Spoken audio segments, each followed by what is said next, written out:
Thank you, Peter. This is my disclosure slide, so while that's happening, I will tell you that I'm a PNH advocate, so paroxysmal nocturnal hemoglobinuria. You can understand why we call it PNH, because who wants to say that all the time? I'm based in the UK. I started the group there that covers England, Wales, and Northern Ireland. We didn't forget Scotland. They're covered by a different group. So I'm going to give you just hopefully a bit of insight into the patient perspective about what real-world evidence might look like from a patient perspective. So what does the real world look like? Well, first of all, people are messy. They're not homogenous. They don't necessarily fit into randomized control trials. They're old, they're pregnant, or they want to get pregnant, they have comorbidities, they have unmet need. So we need to think about all of these things in light of that. And some other examples are reality being different from clinical trial results. So the clinical endpoint may have been met, but why do I still feel lousy? The results don't necessarily reflect the symptom burden of the patient. I don't really think I need to take these prophylactic antibiotics twice a day forever. So do you know what? I'm just going to stop because I want some control over my life. I have this disease that I feel controls me. I want to gain some independence. And with the onset of a number of oral therapies, this is of course going to be very relevant in terms of adherence of these types of drugs, not antibiotics obviously, but oral therapies. Unequal access, we've already heard a little bit about that from John, about the inequality across Europe and indeed globally, limits patients' choices, may necessitate separation of families. It may even be a deciding factor in whether a patient takes part in a trial if they think, this drug is never, ever going to get paid for in my country. I'm not even going to bother. Motivations vary. No one size fits all. Patients' motivations for example, getting into choosing a clinical trial if they have a number may vary. Things like patient altruism is something that is quite an interesting concept. Perhaps if you've got a choice of clinical trials, perhaps you choose the trial that you think will provide access to the wider patient population because you think that it's unfair that there are patients dying in other countries who can't access a drug that is very effective in a number of others. Values that aren't measured. So we know that things like paid employment, whether you're a taxpayer, things like that are measured in current quality of life measurements.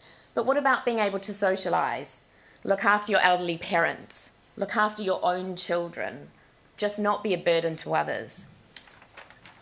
Then there's that's a bit odd, but I'm sure it's nothing.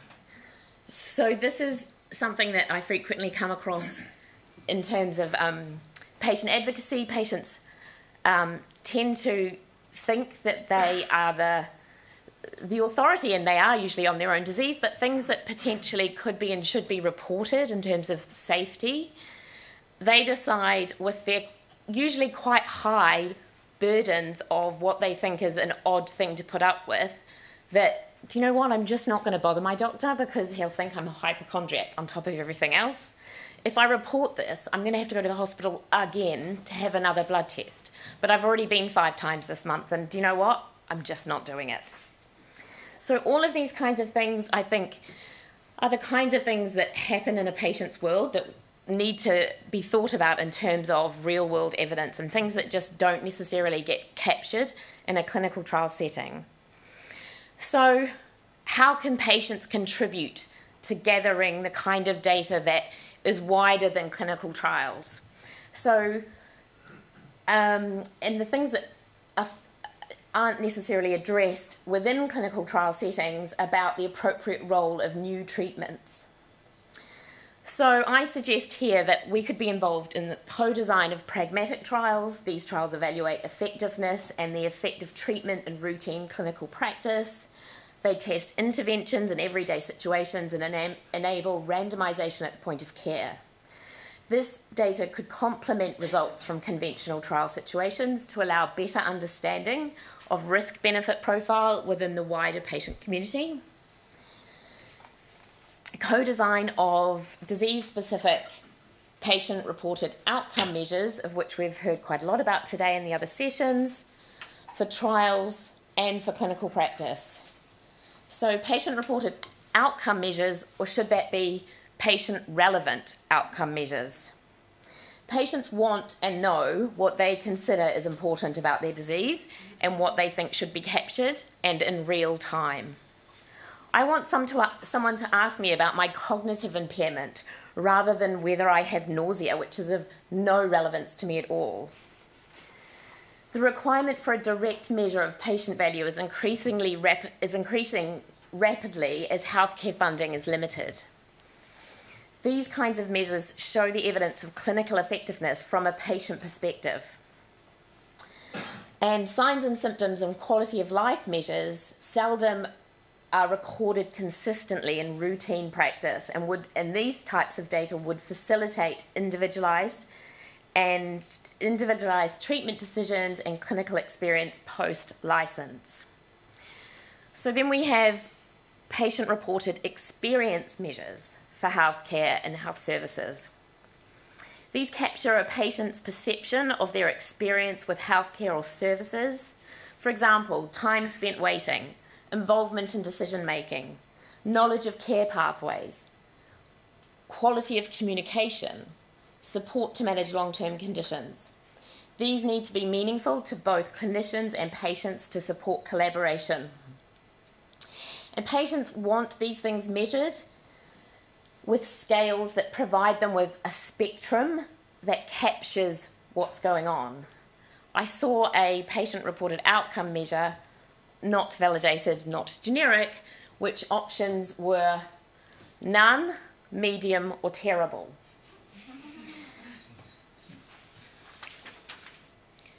So things like narrative medicine would be an interesting way to start collecting other types of real-world evidence. There was a study in Italy in 2014 called Back to Life. It was a study of patients and their caregivers who have myelofibrosis. It analysed the emotional, physical, and psychological effects of this disease on patients and their relatives. And it showed some really interesting economic data that family members of patients experience lost earnings of €4,600 per year due to caring for their relatives. I think patients can also facilitate access to the following things, which I think would really contribute to the real-world evidence base. So patient registries.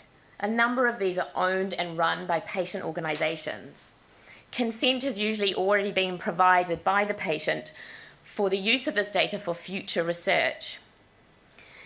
And early dialogues with patient groups could provide access to this information, and it could help with evaluating the effectiveness and tolerability of new products. Medical records. Patients need to provide consent to access these and to link data sets. This information could be used to estimate resource utilisation and persistency and treatment patterns. Will, of course, depend on the context and the country and the state of their medical record system and how accessible that is to clinicians currently and therefore to patients. Grey literature. So patient organisations regularly research and report on things that they consider important. An example is where a patient group undertook some research of their members about how many of their members who had received treatment after diagnosis were in paid employment. The research showed that the patient's level of employment was almost exactly the same as the general population. This evidence was used in a reimbursement review with the HTA entity in the Netherlands, and the reimbursement review was successful, and part of that was the fact that this evidence was put forward by the patient organisation. Safety data, I've talked about this briefly, but I think that within patient organisations there is an untapped resource of this data that just never sees the light of day. If we could find a way to collaborate and work together to harvest this, I think this would be really important. Patients who are happy to say to each other, did this really weird thing happen to you? But won't go to their doctor for whatever reason and talk about it. Lobbying and mobilising stakeholders. So there's obviously the patient accessible information like registries, giving consent to use medical records, which patients can and patient organisations can lobby each other and their members to do. Patient organisations can lobby and have had experience in lobbying payers, regulators, governments to ensure that real-world evidence is valued and utilised, because it will capture the messiness of real patients in the real world and allow better decisions to be made in terms of treatments. So what does the future hold? I think we need to understand the acceptance of value of real-world evidence by all stakeholders involved, because it will help demonstrate the real value of medicines in the real world. It will also close the second translational gap of implementing new products and approaches into clinical practice.